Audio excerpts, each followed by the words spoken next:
জুমার নামাজের আজান যখন দেয়া হয় ফাসআউ ইলা যিকরিল্লাহ, আল্লাহর স্মরণে তোমরা ধাবিত হও।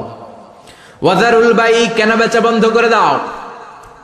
যালিকুম খায়রুল লাকুম ইন কুনতুম তা'লামুন, এটাই তোমাদের জন্য কল্যাণ যদি তোমরা বুঝতে পারো। জুমার নামাজের আজান যখন হয় ফাসআউ ইলা যিকরিল্লাহ, আল্লাহর স্মরণে তোমরা বের হয়ে যাও। আল্লাহু আকবার। ফাসআউ ইলা যিকরিল্লাহ ইযা নুদিয়া লিস-সালামি ইয়াউমিল জুমআ, জুমার নামাজের আজান যখন দেয়া হয় বের হয়ে যাও, তখন কোনো কাজ রাখা যাবে না। এই আজান দ্বারা উদ্দেশ্য হচ্ছে খতিব সাহেব খুতবা দেওয়ার জন্য মিম্বারে বসলে যে আজানটা দেয়া হয় এই আজান। কথা বুঝতে পেরেছেন? কিন্তু দুর্ভাগ্যজনক হলে সত্য, আমাদের বাংলাদেশে এই আজানটা কেন যেন মুয়াজ্জিন ভাইরা ইমাম সাহেবের সামনে এসে আস্তে আস্তে দেয়, ছোট ছোট করে ইমাম সাহেবের মুখের উপরে দেয়, মাইকে দেয় না। এটা পাইছে কই? এটা যে কোত্থেকে ঢুকছে এক আল্লাহই ভালো জানে। আজান মানে অ্যানাউন্সমেন্ট, আজান মানে